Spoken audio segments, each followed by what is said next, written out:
Shut that thing off because, you know, who wants to be bothered by the phone? We are live. 7:13. 7:13 just clicked over. A little bit late. I was having to take care of a couple things on the phone, but we are here. And tonight I want to talk about things that break. If you've done a lot of dyno testing or done a lot of drag racing or any kind of work with vehicles and particularly engines, because that's kind of my thing, or the engine part of it. And I get asked a lot, hey, have you ever had things blow up and stuff? They're like, yeah. do, do you not know what I do? Sometimes I try to break them on purpose.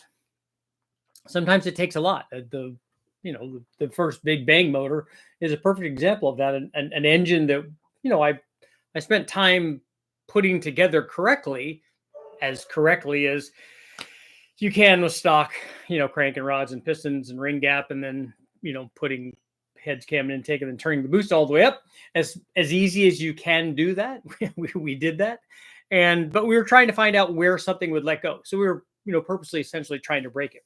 But other than those, and then when I did the TV show that I did with Chad, we did Wheel of Death, where we were again purposely trying to find out how things break and when they break and how long they last before they break, all that stuff, all that good information. I can't believe how much hate mail we got for that. For you blew up a perfectly good L31 smaller Chevy, actually many, and a number of Ford ones too, because Chad's a Chevy guy. So he said, look, you gotta go get some Ford motors and break the Ford motors. So the Ford motor, the Ford motor probably broke the most catastrophically, I would say. It broke the most things. Like we ran one where we ran it at wide open throttle at like 4,500 RPM or something, then took the drain plug out, let all the oil drain out while it was at wide open throttle under load on the dyno. And then eventually it kind of seized up. But on the Ford, what did it is on one of them, we dropped a bunch of BBs down, and it actually would process a whole bunch of the BBs, and we set up a target back behind it. And so we were essentially shooting the BBs at the targets, and that all worked. But what really destroyed the motor, and this is something to remember when you're doing this, when you're working around an open carburetor or an open intake manifold, because we've all dropped things, and we did it on purpose. So we dropped, my story is, I think this is how I remember it, that the first stainless steel nut that we dropped down it wasn't very big. It was, I'm thinking it was like a 5/16 nut or something. The first one that we dropped down the carburetor, because again, it was at wide open throttle and we loaded it at 4,000 or 4,500 or 5,000 RPM. It was just like a stationary load. We wanted it at an RPM range where we weren't getting into, because these are stock motors, so we weren't getting into any valve float issue or anything else that would hurt them. But we dropped that down there, and it immediately destroyed the motor because it went in, I guess, maybe through luck of the draw, went right in an intake valve and came up, and I'm sure it did lodge itself between the piston and the cylinder head and broke the piston, and then it just started. Also, I mean, it broke the timing chain. It broke everything. It broke all kinds of stuff. It was really quite spectacular. But that's us doing it on purpose, and that's, guys can complain about that all they want. It's good video, and it was really fun to do because Chad's very, very enthusiastic. If you know anything about the Chad. But sometimes things happen when we're not trying. Sometimes things happen. A good example is the 4.8 that I got. When I took it apart, which is something I should have done while I was at the wrecking yard, at least take the valve covers and stuff. Don't be lazy. And so it's my own fault. I get, the problems that I had are of my own making because I bought the motor and it was bad. And it would have been easy to see that it was bad because it had one of the rockers was glued on the other side. There were two bent push rods, and as it turns out, the cam was bad. One of the lifters had turned around. So it had all kinds of issues. And it would have been fairly easy to diagnose. Just if I would have taken the valve cover off and saw that somebody glued a rocker on, I mean, I might have been intrigued and thought that's really cool. I have to find out more about this motor. But then at least I would have bought it for the right reason. But I probably would have passed on it and just went and got any of the other dozen or more. In that particular case, it was a 4.8, but any of those other motors. So, but that was the day that I actually found the L33, the aluminum 5.3. And so I was all high on the, finding an aluminum motor. So I was like, hey, let's just get that one. It's fine. Turned out not to be fine. But so that's my own fault. But we have, when we're on the dyno, in the photo that I showed, the thumbnail that I showed you is a broken factory truck damper. And it broke all three of the ears, basically, that come out and that hold the outer portion where the belt rides of the damper to the inner hub, basically. And it's probably both of them, but at least one of the instances was definitely my fault, because it's from taking the thing on and off. The bolt wasn't tight, and so it allows the thing to spin, and fell off a couple of times because when they spin and then they work themselves out, and it's just, the bolt comes out and the damper comes out and spins across the floor, and you put it back on. And then, so you can't, I don't know how much of that you can expect the thing to take. But what eventually happened is, while we're running this thing under load, and it happened with nothing else, like it wasn't driving anything, because when we run these things on the dyno, and this was on an NA motor, we used the Mazir electric water pump on it, and it just broke. I mean, it just broke all three, I call them spokes. So all three of the spokes that are holding the outer hub of the damper on, or the outer portion of the damper to the inner hub. And it broke all of them. And again, the thing's just rolling across the dyno and, pinballing and stuff. It's not a good deal. But we have broken those, and that sort of thing does happen, when you're dynoing stuff. So you try to make sure that when obviously you're putting it on and tightening everything, that all of that's right and stuff. But still, there's a little bit of like trepidation when you first fire it up. And that's why before we run anything, with boost or nitrous or whatever, we always run it NA and make sure that it's okay. And that we make sure that if it's a new motor, that we go through a break-in procedure and make sure that everything has oil before we start it. And we try to give it, the best chance that it can, so that everything will be all right. But sometimes these things, and particularly if I'm doing lots of testing, sometimes you'll miss things, and these things will happen. You'll find that, hey, look, this was not good. And sometimes you'll find, particularly with a damper situation, and if you're running, particularly if you're driving a blower, and the crank isn't pinned, the damper is not pinned to the crankshaft, it's gonna be problematic. No matter how much I want it not to be problematic, no matter how much I tighten that bolt up with the electric impact set on 4 and a new battery and all that, and just drive it home, no matter how much you do that, you'll get to a point where you're trying to drive it and you change the pulley ratio and you change the amount of airflow and the load and stuff. It's going to slip. And then if it slips a little bit, it's going to be easier for it to slip again and again and again. Pretty soon, there's no there's no press fit on the damper. And so the bolt can only do so much. That's why you pin these ahead of time to make sure. Because I've had people just like, the question that I get all the time, how much boost can I run with a stock ring gap? I don't know. I don't know what. It's not a boost ring gap thing so much as it is a temperature thing. So how long are you running your 7 pounds, which we know will probably be okay, but how long are you running that? How much temperature are you putting in? Are you trying to do it on pump gas? You have more timing in it? Is there going to be more temperature in it? What's the air temperature? All of these things. How long will that last? And then the same question I get with regards to the blower guys, and whether it's a centrifugal like a Vortex, so shout out to the Vortex guys, Vortex or ProCharger, Torque Storm, or Whipple or Kenny Bell or Magnus, and whatever it is. Anytime you're trying to drive that, whenever you're doing that, guys want to know, well, how much can I get away with before I pin it? And any more, I tell them none. You need to pin it. Just do it. It's really, and it's something you could do. Like, there are a lot of things that I don't want to do nearly as much. Like, I don't want to swap cams in the car because it's a lot.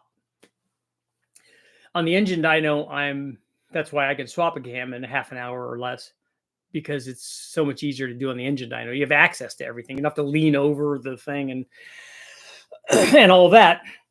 So, but pinning it is something you could do with the engine in the car. It's very easy. You just take the damper bolt off, line the things up, drill a hole, and mark the drill, and you drill it and put the pin in and tighten it back up. And it's really fairly fast. And what you get from that is so much better than the amount of effort that you have to put into it. Because sometimes the effort versus the payback is skewed way in favor of this is like way too much work for what I'm getting out of this. This is the other way. Pinning the dampener is, if you've got a blower application, definitely a good idea. And that way, and you can even get crazy and do 2 of them or 4 of them, whatever you want to do, because you can adjust where the hole goes, and that works really well. And pinning it, it's not going to slip after that. I mean, if you left the bolt loose or wasn't on there, you could still have a problem. But if you tighten the bolt and it's got a pin in it, you're going to be good. You're going to have a belt slip problem and not a damper slip problem, which obviously is not good also. But of the two, it's way better to have belt slip. And then you can adjust that with pulley sizes and tensioners and belt wrap and all that stuff. So important safety tip: pin your damper. Don't let it fall on the floor, especially while the thing is running.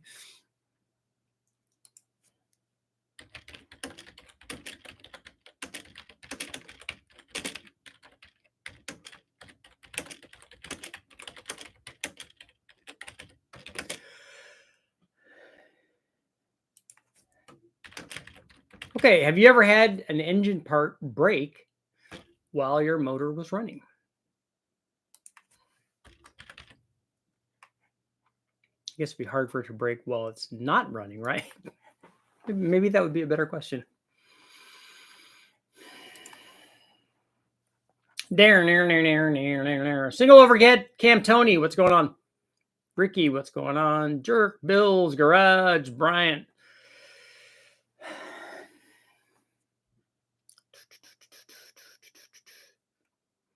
Was your Isetta? Do you mean Isetta?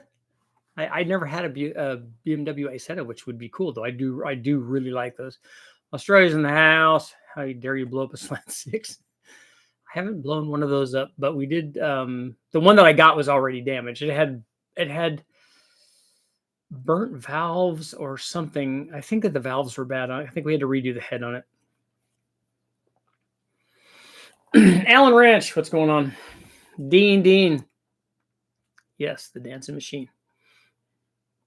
Breaking parts simultaneously seems like a good engineering. That's right. You got to do all of it.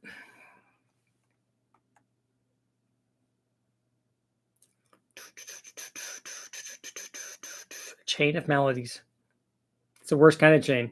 Which one of those is the weak link in the chain? Finally got my injectors back from cleaning. Now to find time to get them installed. The talk scares me. I traded the Sierra for Denali. Got home and discovered the oil is more like hydraulic grease. And had a couple of bad lifters and a wreck cam. Uh-oh, that's not good.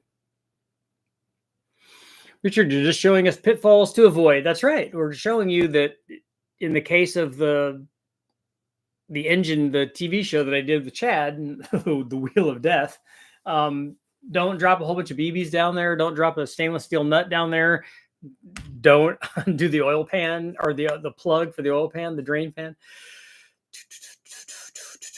That's right, Dean. Get them thumbs up. We got 88 people here and 33 thumbs up. In the midst of installing a sloppy stage 3 cam, nice, because one better than the sloppy stage 2. Just finished porting and polishing a set of 706 heads to go on a 6-liter. Also grabbed a 4-wheel drive transfer case to switch it from all-wheel drive to 2-wheel drive. Nice. First time ever tearing down or redoing the top half of the engine. Took the truck for a test drive, ran great. It's leaking water from the back of the engine. Is it one of the crossovers at the top?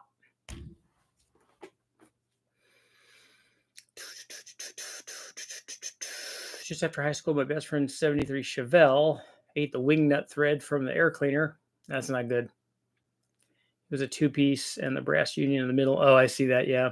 We always thought it was odd, but never thought it would kill it.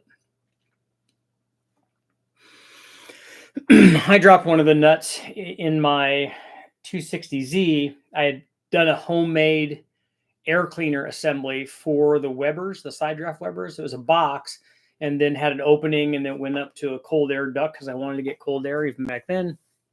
Otherwise, they were just breathing hot air. And especially since it's a non-cross flow head, right below there is the header and stuff. So looks awesome. It's got stacks on it, but and then I made the piece, just folded everything up myself.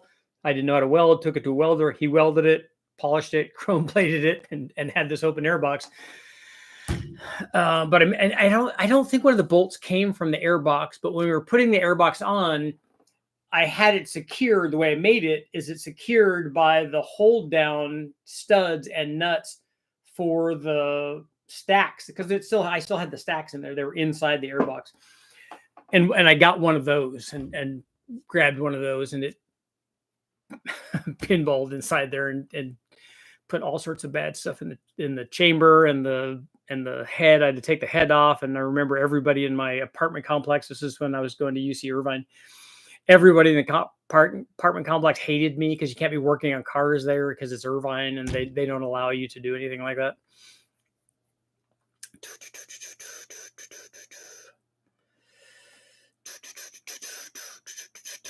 Was supposed to be a straight swap of my truck for the Denali. Got halfway home and started noticing the lifters had a mild tick. Stopped to get gas. Noticed he left a box in the hatch. What was in the box? A 454 big block Chevy that was rebuilt.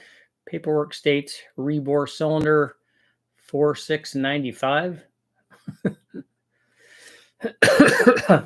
I guarantee you that he didn't go to 4695. It's not that big. If he could have gone 20 over, though. Easy fixes from the air tubes, box with head gaskets, lifters, bolts, all the stuff. Okay. I get it. I still have the original 97 454 cylinder block. Nice. Recall dropping the oil pan, the entire number 5 piston in the oil pan. I had a Ford like that. Wrist pin in the rod. That's what the Big Bang 351 looked like. It just was a mess of broken piston and connecting rod and all sorts of stuff down at the bottom. HEI ignition control module had 5 of them fail in the last 4 weeks. That's not good. Preaching to the choir. Is it better to run 2 fuel pumps in line back to back, or Y them into one line, then Y back to the fuel rails? First time running pumps. How are the pumps getting fed? If you Y them together, they're going to flow. They're not going to flow as much. If you have each one flowing individually to the back, then you're going to have to tee the front of it into a regulator and then return it back. Had a bouncer come apart on a 3-liter Mitsubishi Eclipse. Saw it leave, but didn't know where it landed. They're spinning really fast.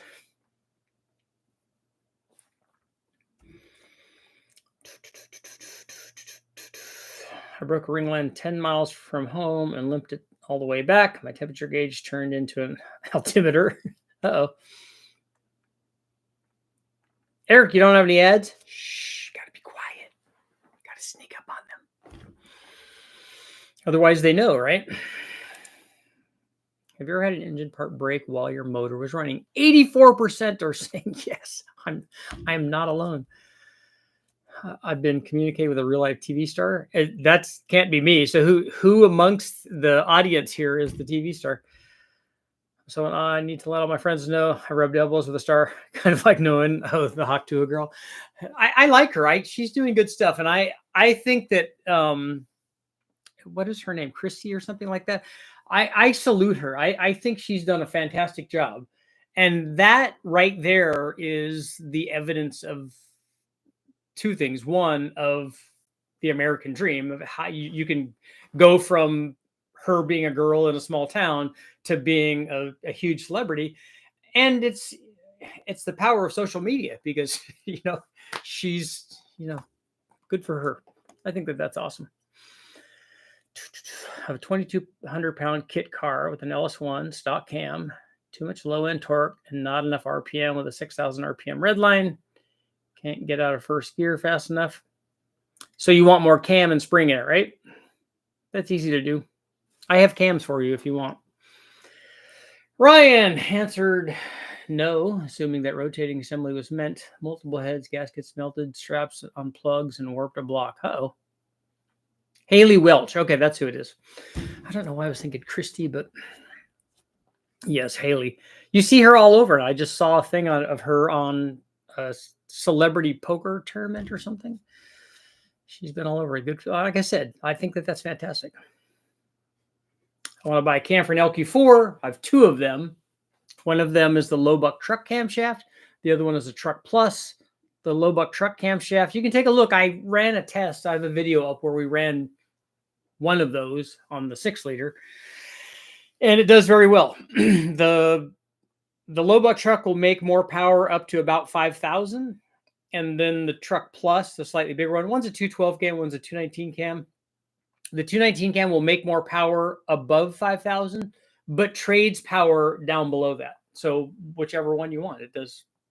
Either one of those works with the 6-liter, and it depends on. It depends on what you're doing with it. If it's a daily driver and it's a stock converter, and everything else is all stock, and you want a good gain from a stock cam, the low buck truck camshaft's the way to go.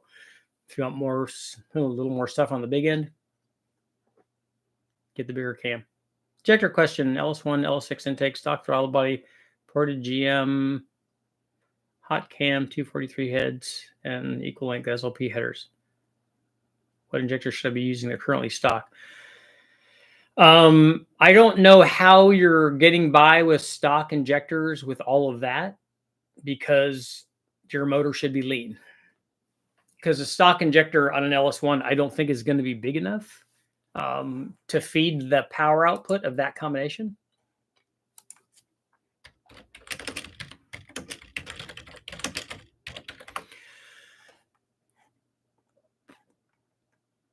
Yeah, 28 pounder.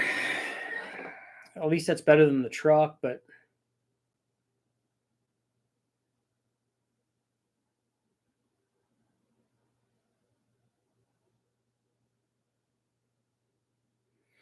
doing some math. 28 times 16, 448 horsepower. Yeah, you should be there. So I would put bigger injectors in it.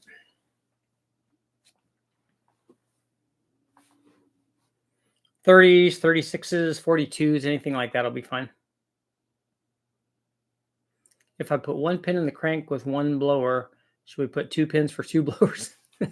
I think that's how it's worked. I've seen Tom where they stack blowers on top of each other. Have you ever seen that? That seems like not the right way to go. I'll be buying one of the cams you offer when I talk to my converter guy tomorrow or Thursday. Okay. How do I get the low buck truck cam? Just send me an email. I'll give you my email address, and you're just going to use PayPal and my email address.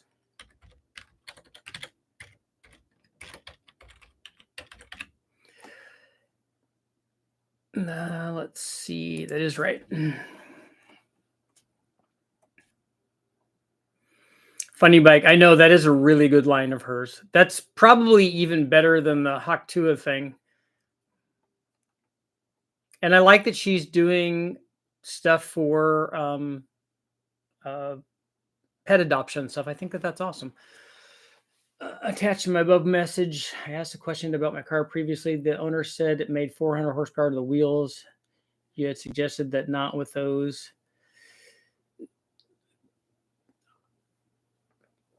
Let me go back and look and see. It's not going to make 400 to the tire with those injectors. It's not going to make 500. The injectors only support about 450. So that'll be 500 at the flywheel, and those injectors won't do that.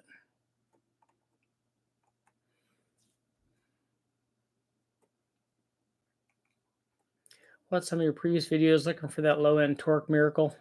I guess we'll just Chuck Norris's thing, add the shorty headers, and get what we get. You can, if you're talking about the truck Norris, yeah, that Brian Tooley cam is good. The one that I have will do what that cam does. It just does it for a lot less money. So you can, the low buck truck one, you can send me an email. I put my email down there. Or you can get the BTR Truck Norris cam too. It's really good.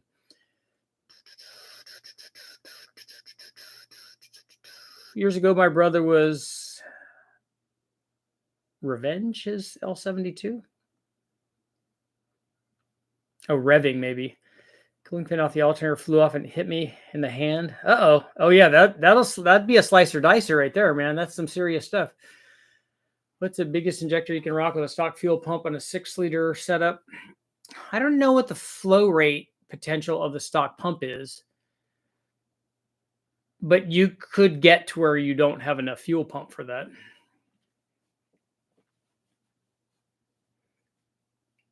One-to-one rate with pins and blowers. Blew my head gasket between number 4 and number 6 cylinder after a nitrous hit. It backfired, turned off, restarted, then drove it off the track. Okay.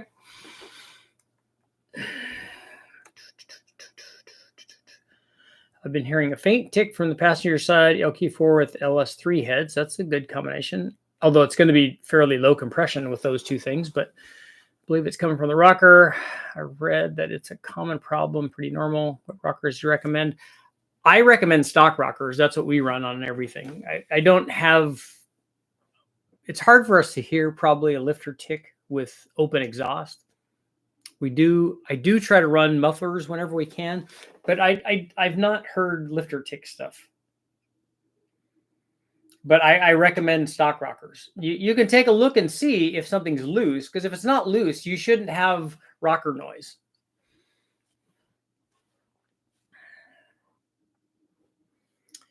Nathan, 3,300-pound car, 3.342 rear gears, 700 R4, stock inverter, stock 4853, max power, cam recommendation.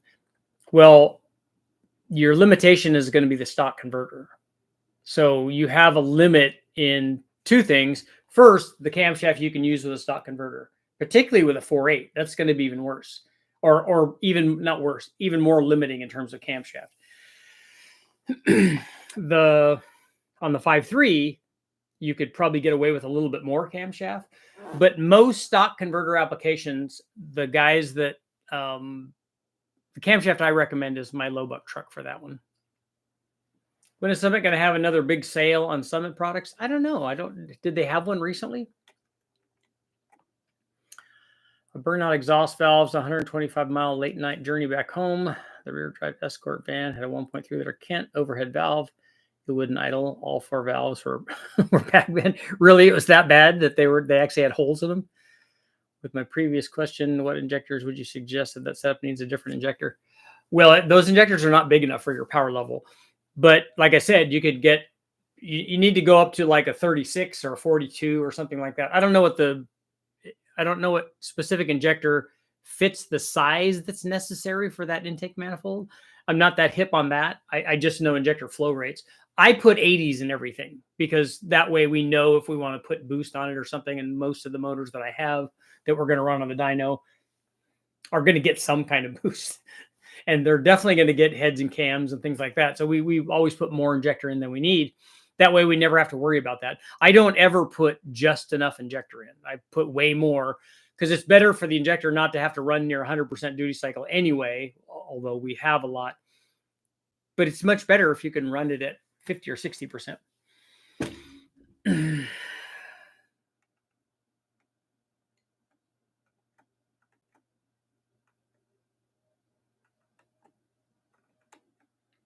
Dean, did you tell him you were going for the record? Whatever that micro record is.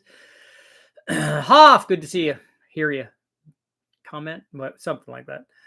Drove it home with a blown head gasket because she couldn't get a tow truck until 2:30 a.m. Hurt the head, was able to get it fixed. Got back to racing, drove it to Tucson. Nice.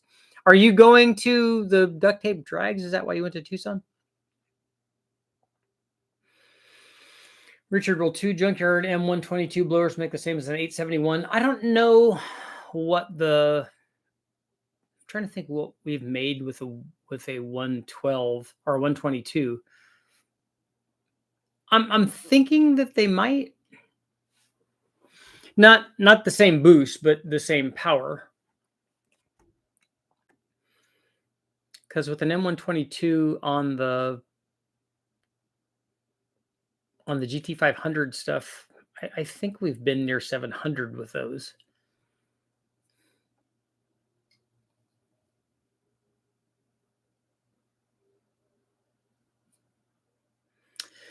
Does anybody have an answer for Dan? Can you run an MSD box on a pickup coil on a 3987 Dodge Dakota. I want to get rid of the spark control computer, replace it with an MSD box. Can it be done? If it's a factory computer controlled distributor, I don't think that that's going to work. Unless you're just amplifying the output, you probably could do that. Building an L3 from a flat 6. Camo passage blocked off, flat plane crank, coolant bypass to opposite outlet, firing 246135. 135 is blocked, BVL and VVT. Anything I should worry about? 1.5, 26 pound turbo. What are you doing? Is this a Porsche engine that you're doing a flat 6? Or is it a Subaru engine or something? What is it?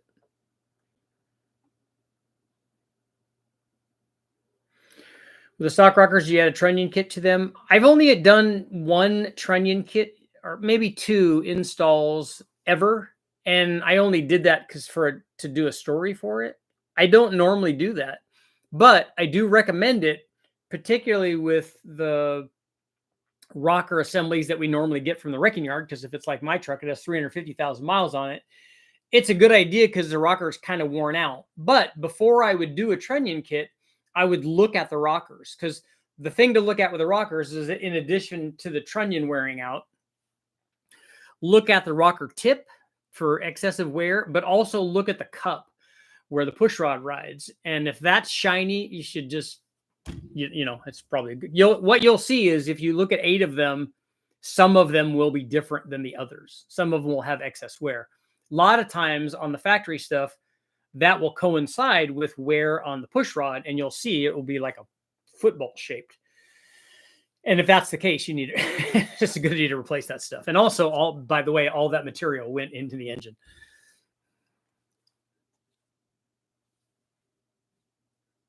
Any opinions on oil catch cans? I thought my intake ports had some oil cake grind, but the 7.6 heads I pulled at the salvage yards, the scavenge retainers and valves had an 1/8 inch layer of it.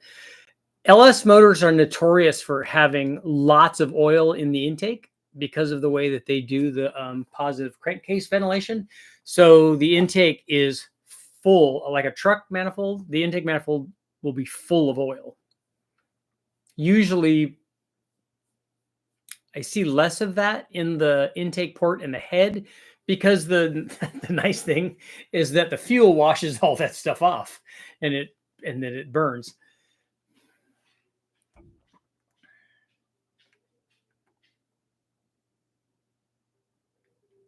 Eric Weingartner has an interesting competition going on. Yeah, I saw the cam thing that he's doing.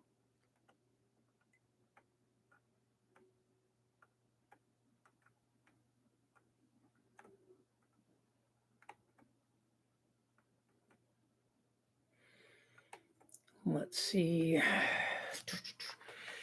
Richard, love your stuff. What would you recommend for a good mid-range cam in a drift car? I have a built bottom end, 5.3 turbo and piecing together for a C6. The only 2 cams I have, I don't know if they're ideal drift cams, because I don't know what makes a good drift car cam. I don't know enough about what's happening with the power curve of the drift motor, whether it's just banging against a rev limiter constantly. I don't know where you're trying to make power. A turbo thing is probably going to make power. If it were me, I think that I would be more interested in the response rate of a 5.3 with a turbo. If I knew what kind of power you're trying to make and what turbo you were using, I'm still going to go back to like the 2 cams that I have. I would use one of those. I might still go with the smaller of those 2 cams on a 5.3 with the turbo combination, so that you can get, better response, and then you can modulate wheel speed with power output.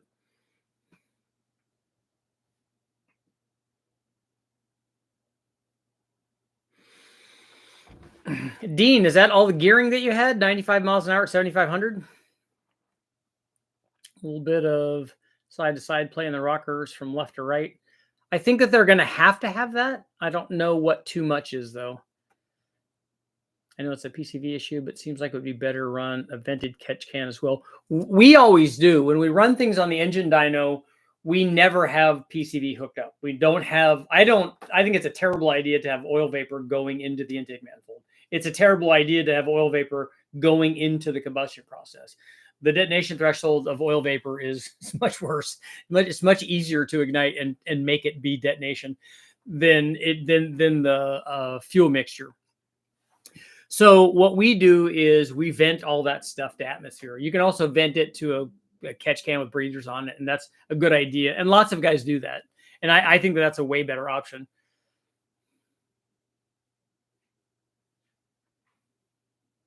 So BNR, that's interesting. That's good information for people. So he said, my 454 Gen 6 99 car, which is a factory hydraulic roller, had lifter ticks at time, and I switched to a racing zinc oil, an oil that was a racing oil that had zinc in it. He was talking about the driven stuff, which I like Lake Speed, and it stopped. So that's good if that's the case. Richard, do you think a 4BT Cummins would fit in a 70s Z or Celica? It'd be really heavy. I would be worried about the structure of the Z. They're not very stout up there. But a 6-cylinder should fit in the Z because it already had it. I don't know how much longer the Cummins is. 80s would be fine, not overkill a stock pump, and appreciate your feedback. Yeah, even if you were limited by the pump, you're not going to be limited by the injectors. And having more pump means that, or having more injector means that you have more fuel flow, even if the pump says, okay, look, so the ideal situation is the pump it flows enough at the rate that it's spinning with the supplied voltage, has enough flow to support the injectors at whatever power level you have at whatever pressure you're running. So on an LS, it's typically about 58 PSI. What happens though is if the pump can't supply enough, the pressure between the pump and the injectors will go down. But the good thing is having bigger injectors means that even at a lower pressure supplied by the pump, you still got more fuel. Because you have, if you're at 50% duty cycle and the flow rate comes down, you have injector duty cycle to play with. You're like, okay, well, it's only supplying 40 PSI, not a problem. I can add 10% duty cycle or 5% or whatever the amount would be that I need to offset that, or even go higher than that. So you can make less pump go farther with more injector if that's what you were trying to do. Hopefully everybody understood that. 455 Buick heads finally came in. The flow numbers look really good. Should make 700, no problem. Maybe more. Nice. I think you already answered my question that 80s would be only running at a lesser load level would be fine. Yeah, and running an 80-pound injector at 40% duty cycle or 30 or 20 or 60 or whatever the number is fine. It works great like that. You're going to have to tune your combination anyway, so having bigger injectors and having room to grow is always better. Same thing with turbos. If you want to make 700 horsepower, you don't buy a 700 horsepower turbo. You buy an 800 or 900 horsepower turbo because you're going to turn it up. Same thing with injectors. You don't buy 450 horsepower worth of injector. You buy 700 or 800.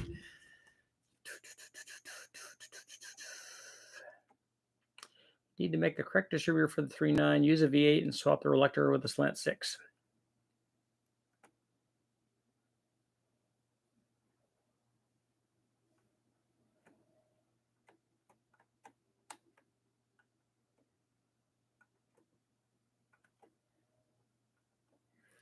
Scrolling. Drag van. It was over 100 degrees. That's not fun. Put 24,000 miles on the engine. Nice. So Frosty BNR is recommending 2050 Castrol Classic. Royal Purple 2050. Later is expensive at $16 a quart, but going racing this weekend. No name nationals. Nice.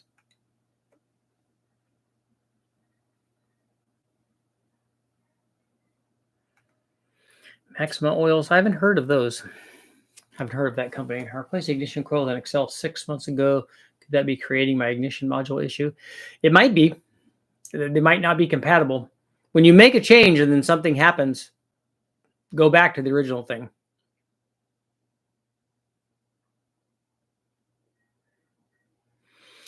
Keith, you have a Shelby Cobra kit. I plan to put an L92 in. Carb for old school look and simplicity, or LS3 intake manifold. The LS3 intake manifold is going to be really hard to beat, as illustrated by the LS3 intake manifold shootout videos that I did and all the testing. But it doesn't look good. When you pop the hood, they're going to go, yeah, yawn. A carbureted one looks better. So, but that's a wholly subjective thing.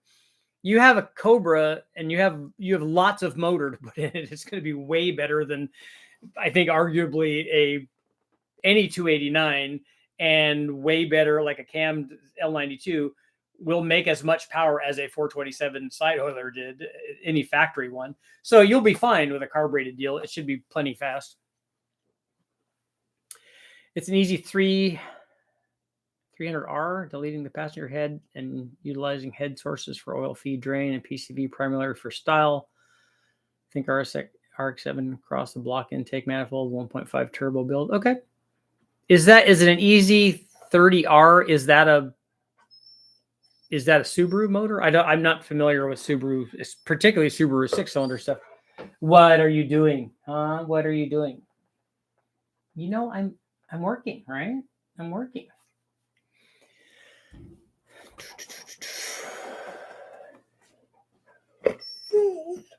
What?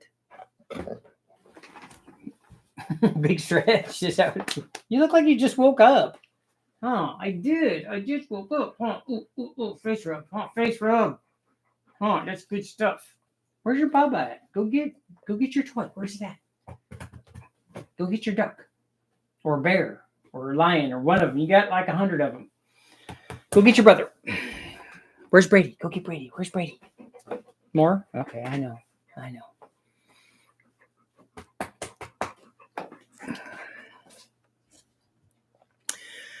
Building 5.3 with 243 heads was the biggest cam recommended without a Lopi idle. The low buck truck cam. I always go back to that. It is going to have a noticeable idle though. There's no way you can get around that. If you want a cam that makes power that has a stock idle, you're going to give up a bunch of low speed power. Like, if you want to put a factory LS9 camshaft in your 5.3, it makes pretty good peak power. It's going to be soft down low though, but it is going to have a good idle. Have you heard of using a Trailblazer torque converter? Guys here have mentioned that. I'm not that familiar with it, but guys have. I don't know about it in a 700 R4, but in the 4060s, and maybe the converter crosses over to both of those. Oh, you got it, Dean. You got a 440 gear on that thing? Yeah. Does it have a 5-speed trans in it?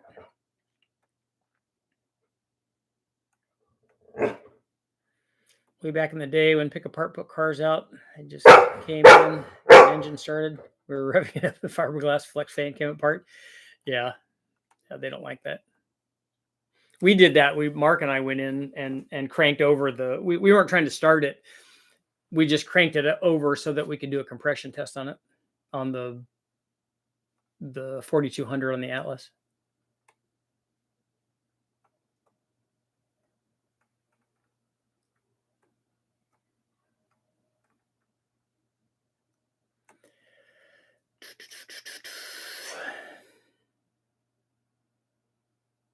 All right, Eric, you're out. Been running Valvoline 530 full synthetic, but out here in Vegas during the summer, I think it's a better option.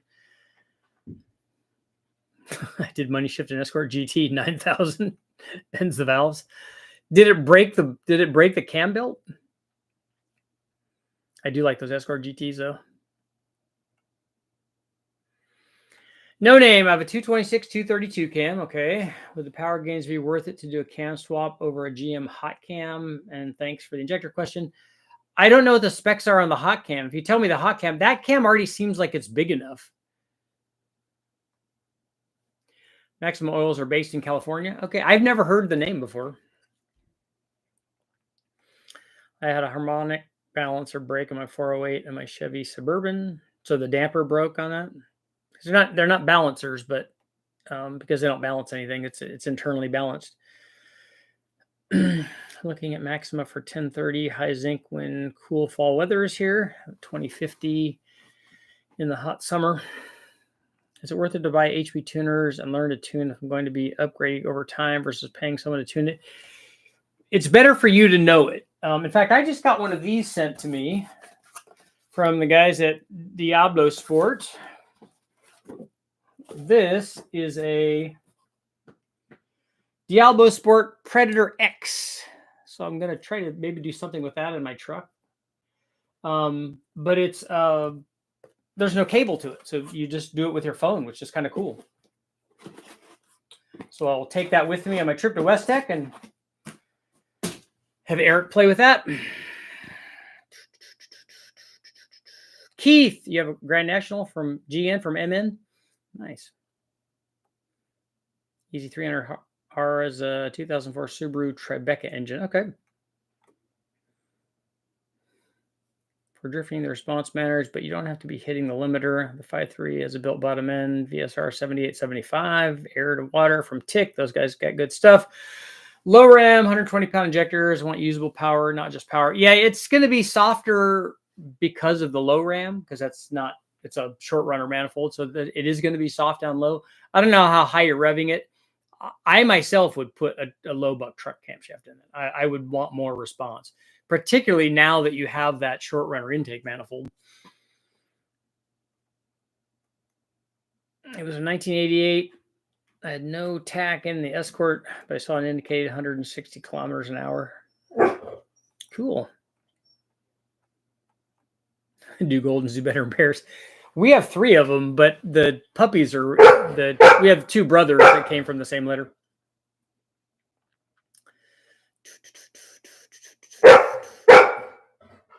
I understand, but I still have a couple minutes left before you can do anything.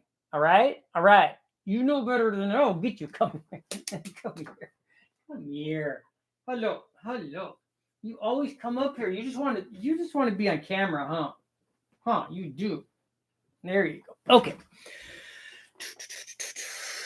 Just a 4-speed Escort floor shift. Okay. Don't be afraid to try different viscosities. Is there an issue with running a Windsor with an external balance and an endurance race series? No, almost all the Fords are going to be, if it's a 5-liter, it could be a 50 ounce. Most of them are going to be 28. And then you have some race motors that guys do that will be internally balanced. A lot of times they do race cars like that. More so, it's ease of convenience that you can just put other stuff on there without having to worry about the balance on it. But it will still work.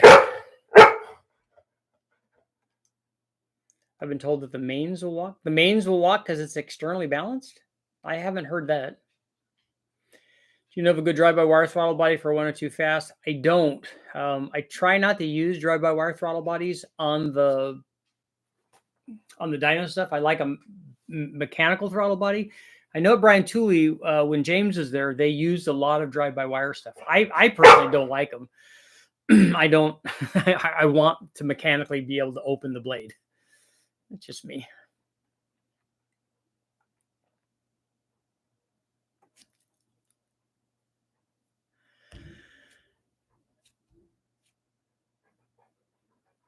Back to the main question. I bent every valve on my 91 Nissan. I had my laptop and cranking, made no change to manifold pressure. Yeah, it's not pumping anything, right? No name. Happy to help, man. Richard, is your truck still stock? Yes, it has a muffler on it that came with it when I bought the truck.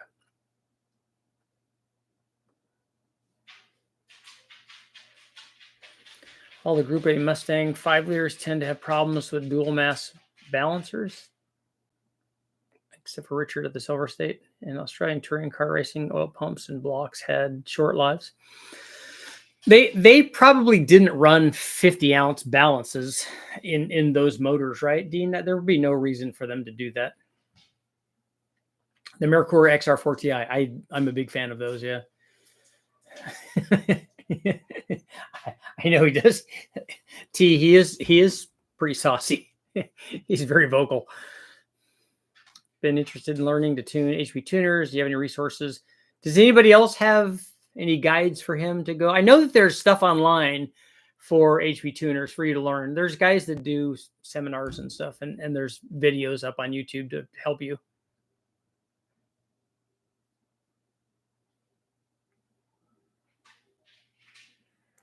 Are all 4L60Es interchangeable?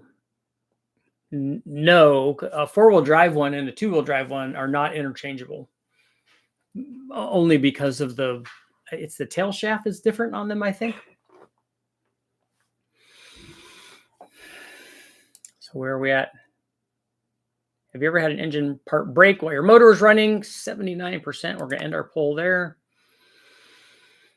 And we got 2 more minutes. GM hot cam is 219. A 219 cam is going to make less power than a 226 cam. It'll be better down low, more than likely.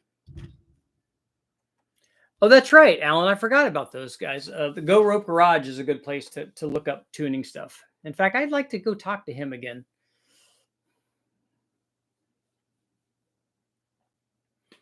Head gasket failure on the LR4.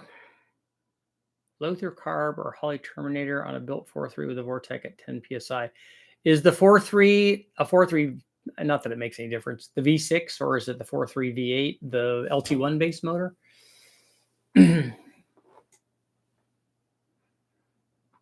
I like EFI better for boosted stuff. I mean, that being said, we've made lots of power with blow-through carbureted stuff because we have a good blow-through carburetor that we've used. Kevin's stuff over there at CSU has worked really well. But I had my Vortec on my Mustang that I drove for like 80,000 miles, drove it out to all these races and everything. And I didn't even have a Holley on it. I just had the factory ECU on it. And we just went from FMUs and boost retard knobs. And eventually toward the end of its driving career, it's just sitting now. We eventually tried a couple of chips from Kenny Bell that he did for me.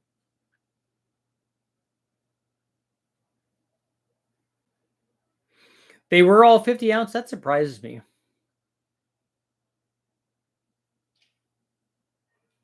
I'll revisit about something in regards to HP tuners. Okay.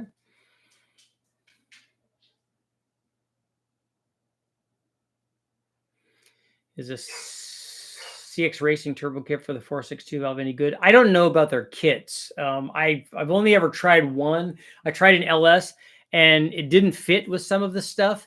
And some of the hot parts were too close to things that I didn't like. I've used a lot of their turbos and their tubing and their intercoolers and stuff. I've had good luck with them, but I don't know about their kits.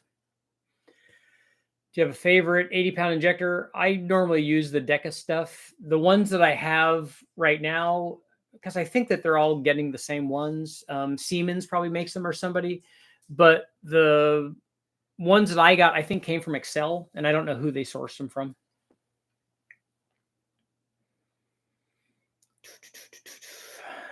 My 94 Camaro has a one-piece 4L60.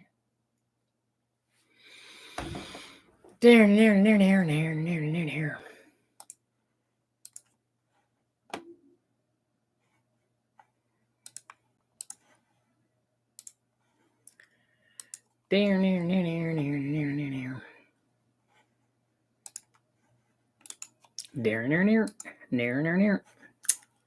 Dang it. Man, I really need to buy a new mouse for my computer. It is not good.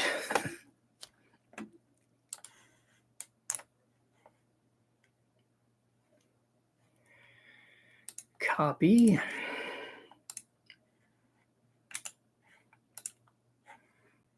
And we're copying and we're pasting and we're pasting.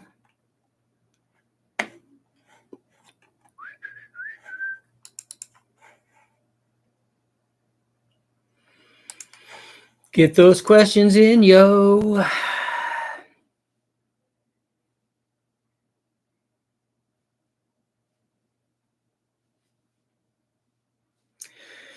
Logitech G502. My problem is my computer is very old. It cannot be any sort of Wi-Fi thing.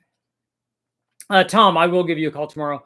It has to plug in. It has to be a USB, and it has to be some sort of old system that my computer will recognize. So I have limited options right now. This is a Dell, but it's a really, really old one. It's OG. What kind of beer do you drink? I don't drink beer. Yes, Dean, it definitely is the wrong computer. This is a, what is this? This is a Dell. It's a Dell / Commodore 64. Might even be a 32. It is a wired mouse, see? Trek Norris versus Torker V4. I don't know what the specs are on a Torker V4, and I don't know if I've run that. Dell is the right computer. I agree. I've had nothing but good luck with it. I can tell you how old it is. I took it in when we had lost the hard drive on it, and I took it to the computer guy, and he's like, "Really? You want me to try to do this?" And he felt so sorry for me that because it's stuff that they take out and throw away. It's like having extra rockers or whatever for the LS. He said, "Okay, I'll get all of your data out of the hard drive, and then your hard drive is junk." He said, "But here's 2 new hard drives, and you can hook them up to your computer, so at least you have some you have some memory." He said, "You need another computer." I said, "I know, but so now I have twice as much as I had before, but still."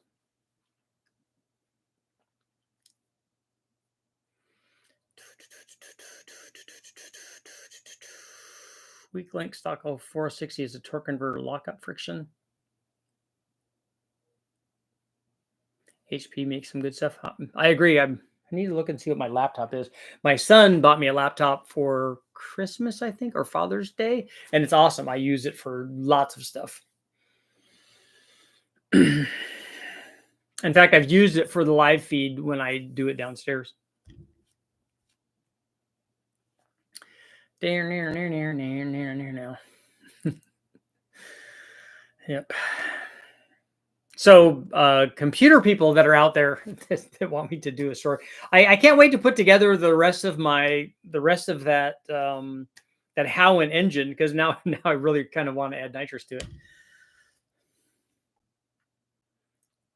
I know how to optimize any system from 95 days to now. Okay.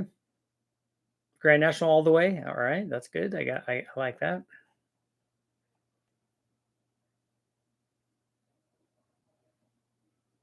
Richard, have you ever used the Speedmaster rectangular ports for big block Chevys? I have, and I'm not a big fan of them. Particularly the ported ones. They were really big. You can see I have them up on my channel. I have tests up where if you take a look at the rec port head test or the oval port head test, they may have sent oval port heads too, but they're fairly big, and they advertise some fairly big peak flow numbers from their porting process. They sent them out, and somebody did the porting for them, the CNC stuff, but they just didn't translate into power.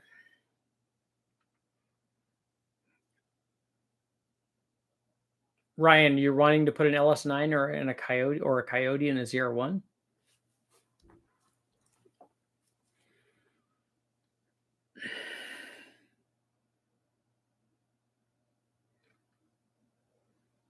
Why don't you water cool it with an eBay Stirling cycle engine as a fluid cooling pump to help it along?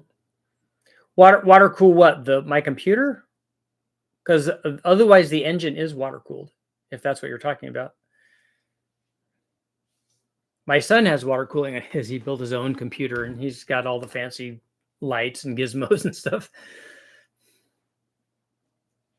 Anyone ever heard of an exhaust leak upstream of the O2 causing an idle issue? I've been chasing an idle surge, called Holly, and they said it's either an intake leak or an exhaust.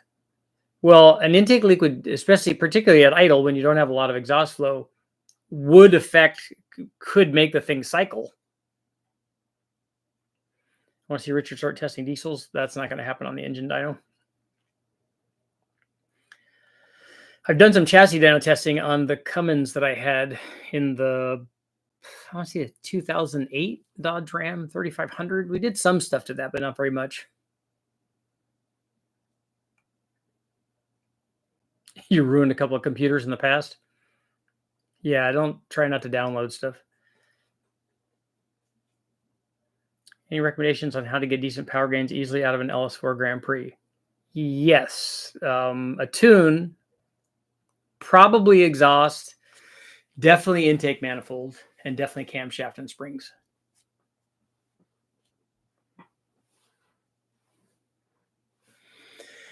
Techspert said the O2 can pick up outside air and detect a false lean condition, which will add fuel and then fight itself. Yeah, that's what I'm talking about. It will cycle. That leak will breathe, and what you'll get is the thing constantly trying to adjust for that breathing. That's not a technical term, but that's how I think about it.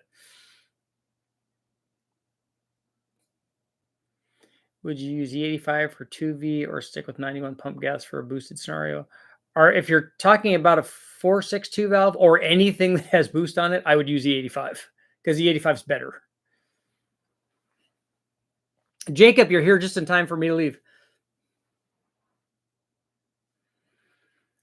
Off topic, but I think the T in the Fast LSX RT stands for tall and not truck. Did the guys at Fast tell you that? Because they told me it stands for truck. My Holly Dominator EFI that I mentioned earlier today included the Dominator ECU, dual oxygen sensors, map sensors, wiring harness, throttle body, and injectors for $8,000. Okay, that's a lot. Yeah. Cummins is a good platform. I agree. It's. I mean, because it's not a truck motor. We're really using diesel stuff motor like tractors and things. And then here now we can put it in a truck. They're really good.